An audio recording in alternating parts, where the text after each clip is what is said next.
Assalamualaikum warahmatullahi wabarakatuh. Waalaikumsalam warahmatullahi wabarakatuh. Bismillahirrahmanirrahim. Alhamdulillahirabbil alamin. Wassalatu wassalamu ala sayyidil awwalin wal akhirin. Qul ja'al haqq wa zaqal batil innal batila kana zahuqa.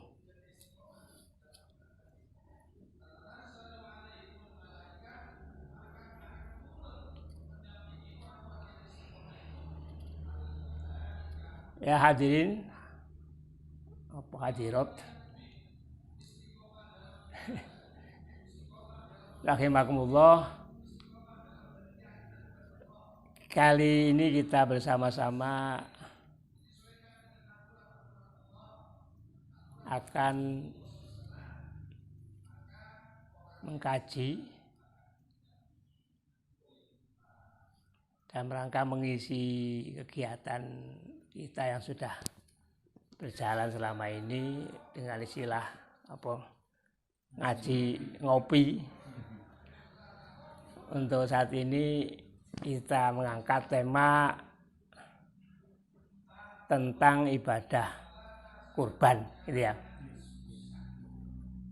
Dan memang saat ini kita sudah berada di bulan Dzulqa'dah, yang juga termasuk bulan yang dimuliakan oleh Allah Subhanahu wa Ta'ala.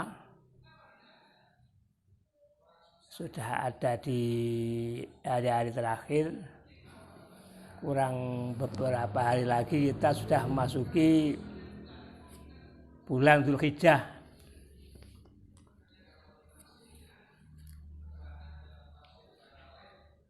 Bulan yang di dalamnya ada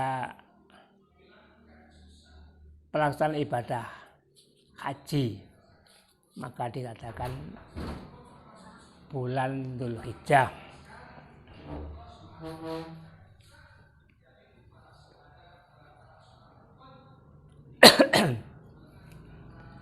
Tentang kemuliaan bulan Dzulqa'dah, Dzulhijjah dan Muharram kira sudah tidak perlu kami terangkan, ya.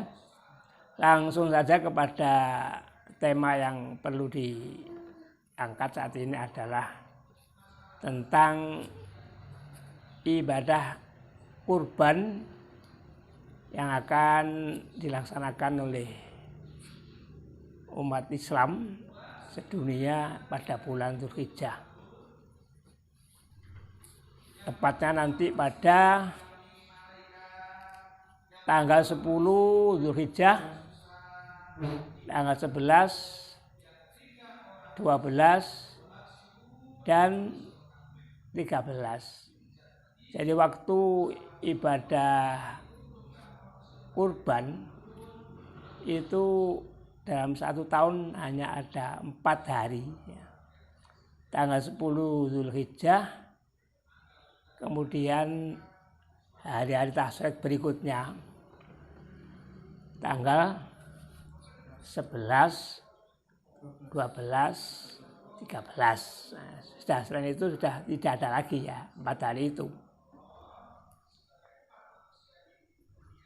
Maka untuk lebih jelasnya, ya, kita harus ada referensi yang harus kita sampaikan, tidak kita terangkan secara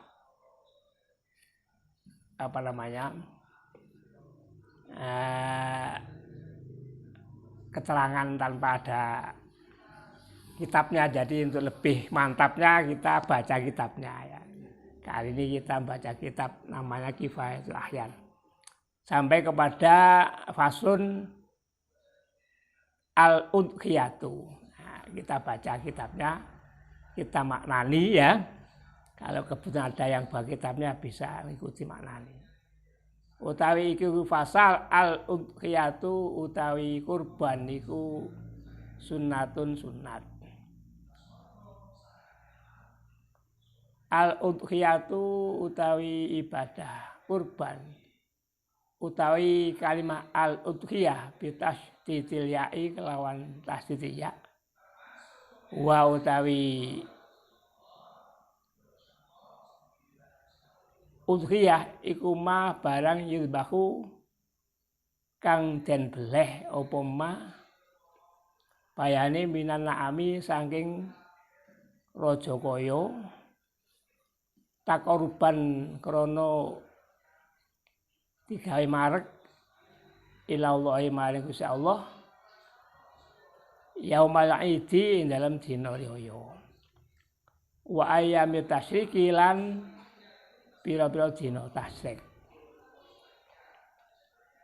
wa yuqalu lan den ucapake lah maring udhiyah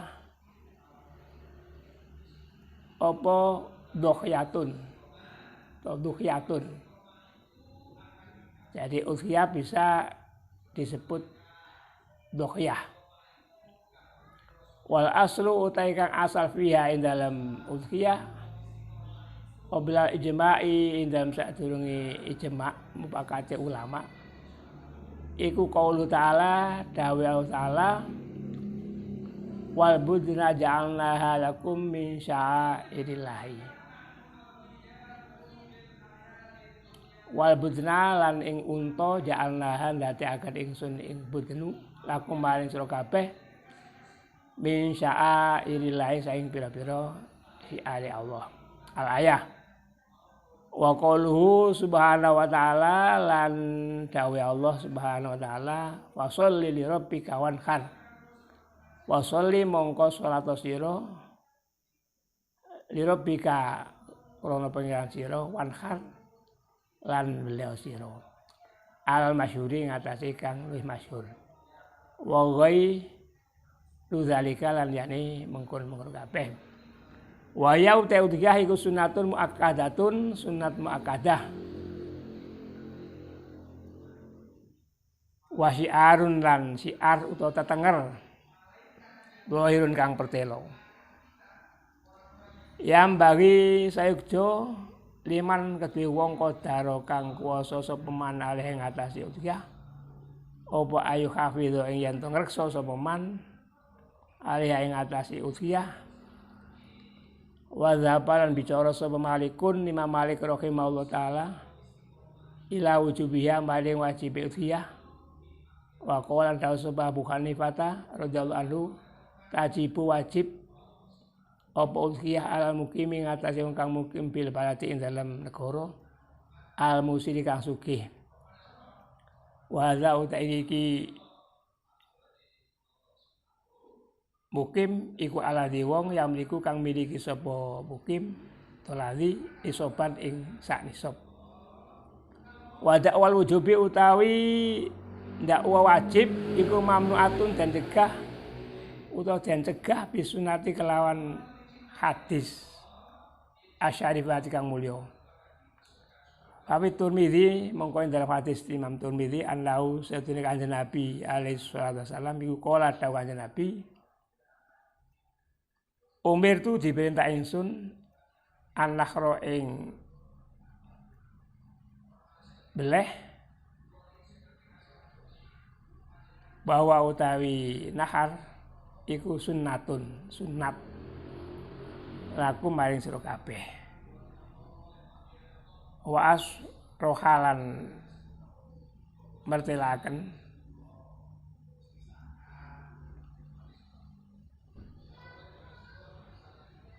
wa asrohalan ameh pertelo min zalika saing mengkon-mengkono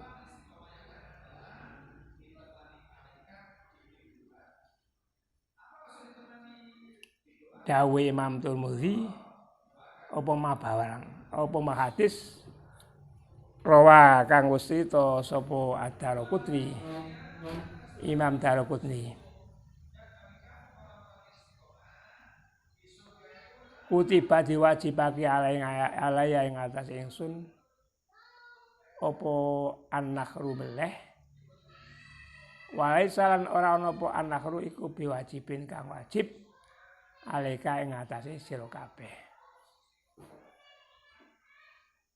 wa fi sahih muslimin lan ing dalam hadis sahih Imam Muslim man min hadisi Ummi Salamah saing hadisi Ummi Salamah radhiyallahu anha Allahu satune kanjeng Nabi alaihi salatu wasalam iku kala dawuh kanjeng Nabi iza ra'aitum tatkala ningali sira kabeh hilal Dzulhijjah ing tanggale wulan Dzulhijjah wa aradalan ngarepake sapa ahadukum salah siji kabeh aido khiya yen to kurban sapa ahad fal yumsik monggo becik ngeker sapa ahad ansarihi saking rambut akad wa alfarihi lan pira-pira kukune akad wa qawan dawu sapa hakim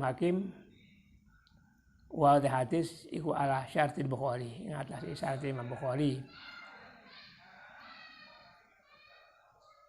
Sudah sementara dari situ dulu kita terangkan udhiyah dalam bahasa Arab.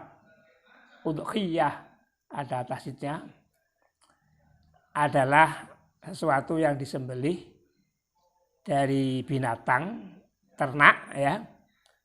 Tujuannya adalah untuk mendekatkan diri kepada Allah Subhanahu wa taala pada hari raya Idul Adha. Dan juga ketika atau setelah hari raya itu pada hari-hari tasyrik 3 hari berikutnya bagaimana saya terangkan tadi. Maka dikatakan kurban adalah berasal dari kata takoruba yang berarti mendekatkan diri kepada Allah Subhanahu wa taala dengan menyembelih binatang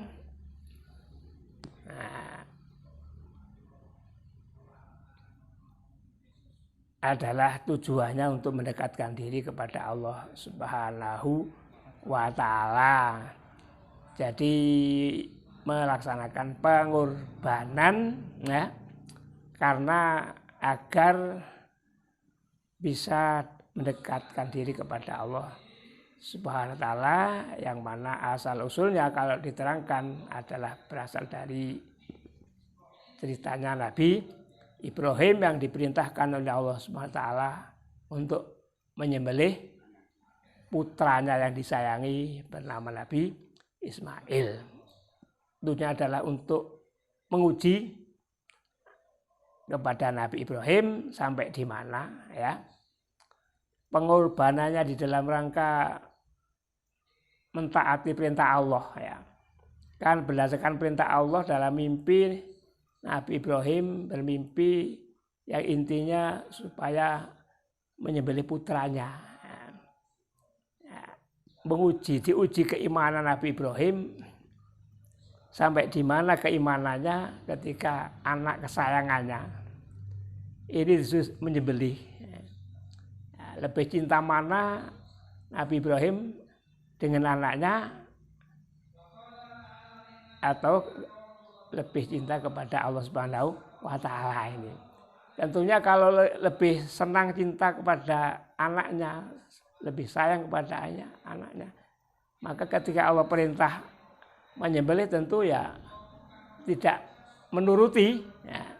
Tapi karena cintanya kepada Allah, begitu taatnya kepada Allah, maka walaupun dalam hati tentunya ya sangat berat, anak satu-satunya yang menjadi kesayangannya disuruh menyembelih. Tapi karena begitu tebalnya iman Nabi Ibrahim kepada Allah SWT, akhirnya dituruti saja ya, diuji oleh Allah. Maka setelah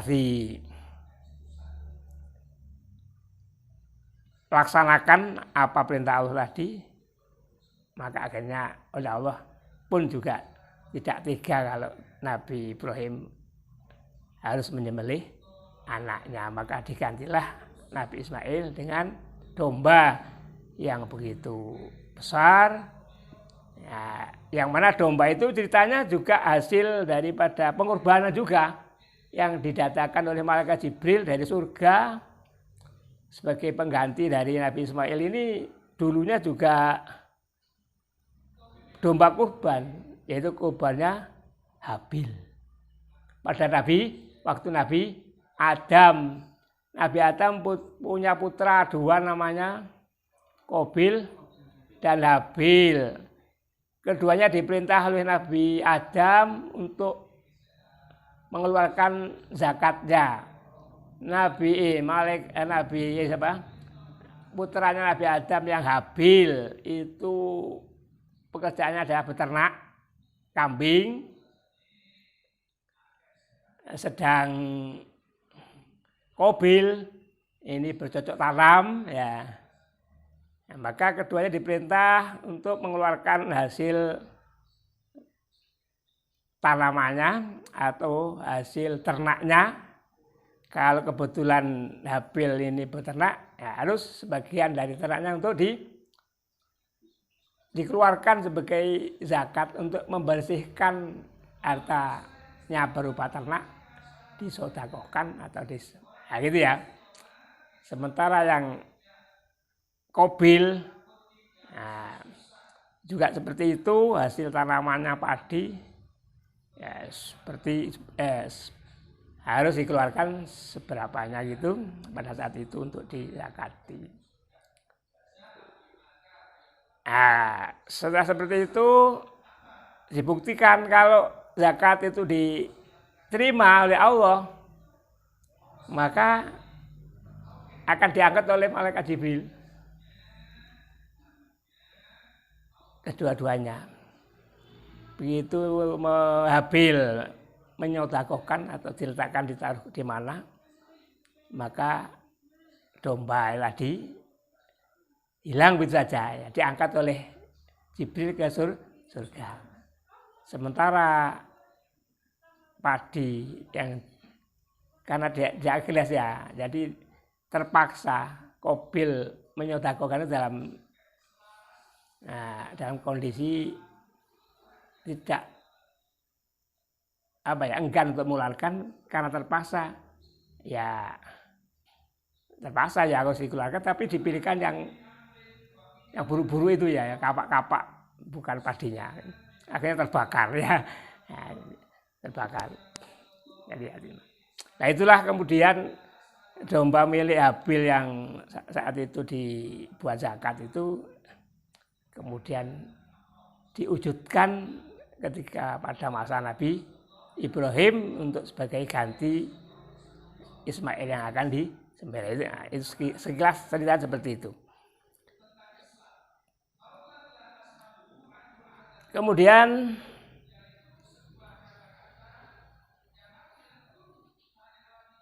domba ya, termasuk binatang ternak, itu asal usul kurban seperti itu. Kemudian menjadikanlah pada masa Nabi Muhammad, maka dijadikan penyembelihan itu tadi sebagai salah satu syariat yang baik dikerjakan, yang dihukumi sunat menurut Imam Syafi'i, bahkan dihukumi wajib menurut imam yang lainnya nanti akan diterangkan. Jadi ketika menjadi syariat di dalam masa beliau Nabi Muhammad SAW, termasuk kita umatnya, maka tentang kurban itu sendiri hukumnya ya, maka muncullah hukumnya bagaimana. Kalau itu sudah menjadi syariat, wajib atau sunat. Nah, maka di dalam kitab ini diterangkan kalau menurut Imam Malik atau Imam Hanafi, Abu Hanifah, hukumnya wajib ya. Kurban itu hukumnya wajib. Bisa wajib ain juga wajib kifayah. Ini menurut dua imam itu. Wajib ain ini bagi orang yang sendirian punya kemampuan lebih, mempunyai harta benda satu nisab. Satu nisab itu hitungan jumlah yang harus dizakati. Ketika mungkin punya deposito sebanyak berat emas 96 gram ya. Deposito emas atau punya emas lempengan bukan perhiasan seberat 96 kira-kira ya gram, itu setiap tahunnya wajib dizakati 1/40-nya. Nah, jadi berapa itu? Kalau sudah memiliki harta benda seperti itu. Kalau punya padi, ya kurang lebihnya 13 kintal atau 12 kintal. Kalau beras, 1 nisab, berapa? 1 mut 4 sok ya. 1 sok itu 4 mut. 4 mut. 1 mut ya ketika zakat fitrah itu ya, kan 1 sok ya. 1 sok kita wajib zakat fitrah berupa beras itu 1 sok 4 mut. 1 mut itu 7 on atau 8 on. Bahkan ada yang 6 on ya. Katakan 7 on kali 4 berapa? 28 ya. Jadi 2 kilo 8 on itu berupa beras. Itu 1 sok untuk zakat fitrah. Nah, kalau padi 5 ausuk, 5 wasak. 5 wasak itu 60 sok 1 wasak. Nah, gitu ya. 1 wasak itu 60 sok. 60 sok kali 5. 300 apa? Itu kalau bicara sok ya dia. Kita bicara sok. Ya, pokoknya punya kemampuan itu. Ya katakan 1 kintal lebih, 1 ton lebih, punya padi sekitar 1 ton lebih, wajib zakat sepersepuluhnya ya. Nah, seperti itu. Kalau sudah mampu seperti itu ya, dipanen-panenan, nah, itu wajib bagi Imam Malik dan Imam Hanafi untuk melaksanakan kurban secara pribadi. Secara pribadi tidak punya keluarga, maka ia menjadi wajib ain. Kalau mewakili keluarga satu rumah itu 6 orang, 5 orang, 8 orang ya. Salah satu dari 5 orang, 6 orang, 8 orang dalam keluarga itu salah satunya wajib ya sebagai fardu kifayah. Nah, seperti itu menurut Imam Malik dan Imam Hanafi. Tapi menurut Imam Syafi'i tidaklah wajib baik ain maupun kifayah karena ditepis wajibnya itu tentang hadis ya, sebagaimana baca tadi, hadis yang menerangkan bahwa wa umirtu nakhra wa sunnatun lakum. Nah, itu di hadisnya. Saya diperintah untuk melaksanakan penyembelihan tapi bahwa sunnatun lakum, akan tapi hukumnya sunnat bagi kamu semua. Itu juga hadis dawuh Kanjeng Nabi dan diperjelas oleh apa yang diriwayatkan oleh Imam Daraqutni, kutiba alayya an-nakhru wa laysa biwajibin alaikum. Saya diwajibkan, kata Nabi, untuk mengadakan penyembelihan kurban, akan tapi laisa biwajibin alaikum. Tidaklah wajib bagi. Nah, maka menjadi kuatlah apa yang menjadi pendapat Imam Syafi'i, kalau kurban itu tidak wajib, maka di situ dihukumi dengan sunat muakkadah, sunatan muakkadatan. Sunat yang sangat-sangat dianjurkan. Itu pun juga menjadi sunat ainiyah dan sunat kifayah. Itu sunat ainiyah bagi seseorang yang tidak punya keluarga, punya kemampuan 1 nisab, mampu, dia sunat ainiyah secara pribadi melaksanakan kurban. Ketika tidak punya keluarga banyak, 1 rumah keluarganya beberapa orang, sebaiknya ya menjadi sebaiknya salah satunya harus dikurbani. Syukur kalau 1 rumah 7 orang kurban semuanya dengan menyembelih sapi atau kerbau atau unta bisa untuk 7 orang. Kalau 8 orang ya tambah 1 kambing ya, kalau punya mampu. Jadi keluarganya 8 orang ya beli sapi 1 tambah kambing wis kurbanan kabeh sak keluarga. Nah, kalau tidak mampu beli sapi hanya Bisanya beli kambing ya salah satunya aja wis apa dhisik. Bapak isik, apa ibu isik, apa anak sing nomor piro, pamaya seperti itu. Sebaiknya seperti itu. Nah, tiap tahun dalam bulan Dzulhijjah ini seyogjanya ya bagi keluarga-keluarga yang mampu itu untuk melaksanakan kurban dengan hukum yang seperti itu. Jadi itu tentang hukum kurban seperti itu. Karena kita sudah menjadi pengikutnya Imam Syafi'i, maka ya itu saja hukumnya sunnah muakkadah. Bagi pengikutnya imam yang lain ya maka menjadi wajib tadi, wajib. Nah, kemudian ada hadis idza ra'aitum hilala dzilhijjah wa arada ahadukum ayyudhiya falyumsik an sya'rihi wa alfarihi. Ketika kamu sudah pernah melihat tanggal Dzulhijjah tampak ya, nah, maka kemudian kamu ingin melaksanakan kurban mulai dari tanggal itu tadi, mulai tanggal 1 lah. Kapan untuk tahun ini tanggal 1 Dzulhijjah? Hari Rabu atau Kamis mungkin ya. Kurang beberapa hari lagi, kurang 2 hari 3 hari, ini sudah masuk bulan Dzulhijjah. Nah, kalau sudah masuk bulan Dzulhijjah, kamu mempunyai keinginan untuk nanti tanggal 10 berkurban ya, entah kambing atau sapi. Mulai dari tanggal itu rambut ataupun kuku jangan dipotong. Nah, kulit apa ndak? Rambutmu tahu iki pakai di apa tahu jadi potong. Ya kalau waktu kurban, ya baru kalau sudah melaksanakan kurban, ya sudah melaksanakan kurban baru dipotong. Maksudnya apa?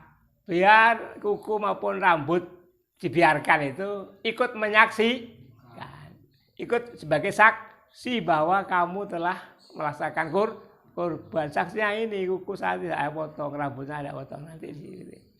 Nah, itulah maksudnya. Maksudnya seperti itu. Di sini dijelaskan lagi wal hadisu al waridu biwujubiha riwayatun majhulun. Jadi hadis yang menerangkan tentang wajibnya kurban itu adalah riwayat yang majhul. Riwayat yang tidak diketahui asal usulnya.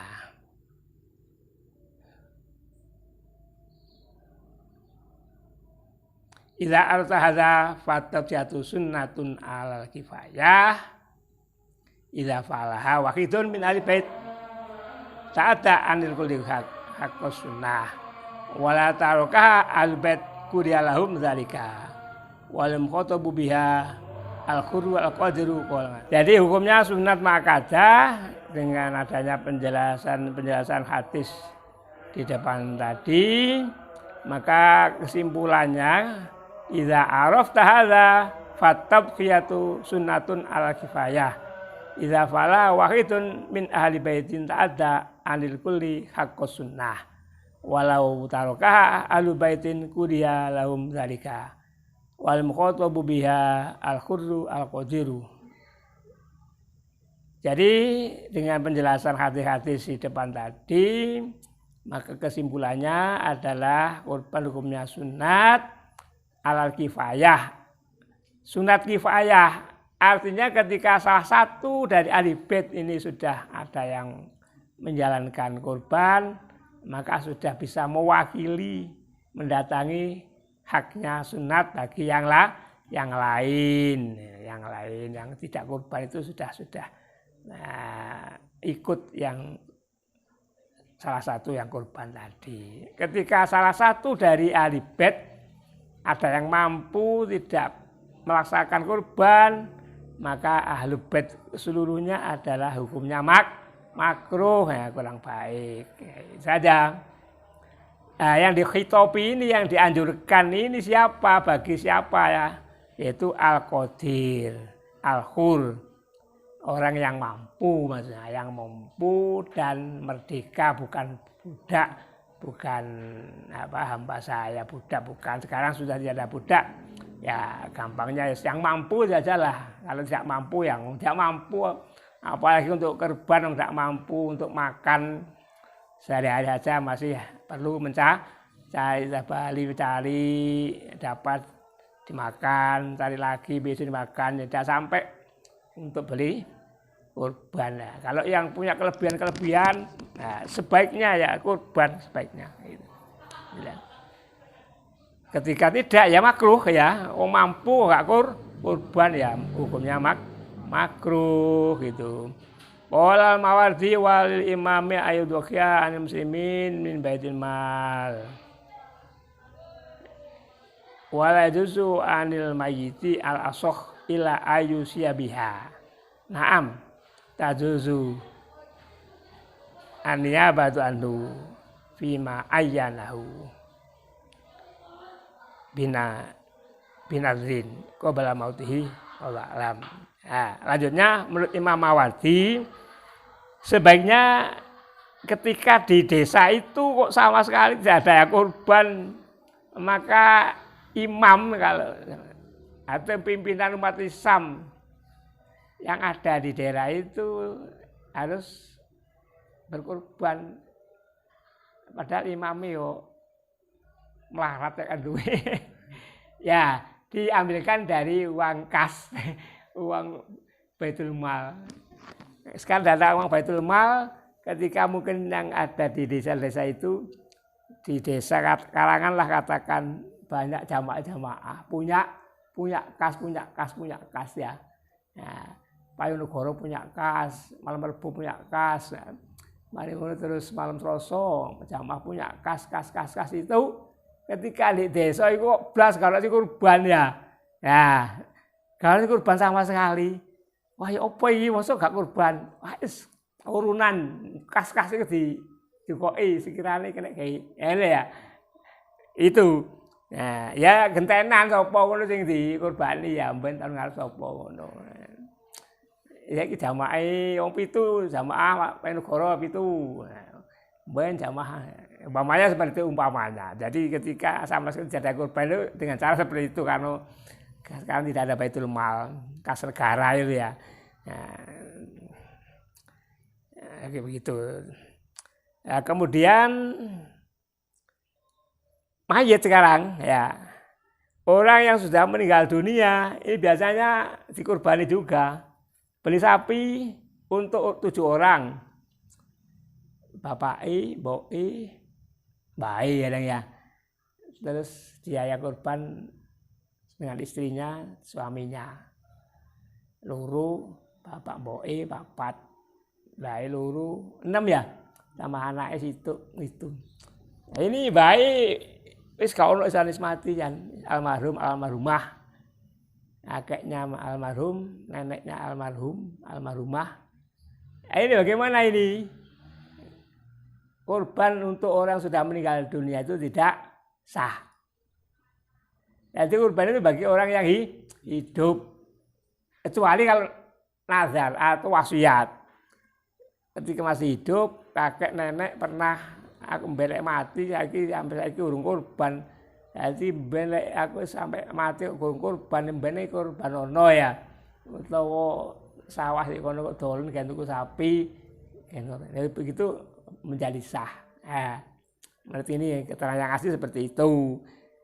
Jadi kurban itu hanya untuk orang yang hidup, bagi orang yang mati untuk kurban tidak sah. Tidak sah sebagai ibadah kurban. Tapi sah sebagai sodako. Jadinya menjadi sodako bukan kurban. Ketika sudah terlanjur seperti itu ya maka oke, itu banyak kol pendapat. Maka dikatakan juga ya boleh-boleh saja. Tapi statusnya menjadi sodako. Yang kurban hanya yang hidup itu 4 orang.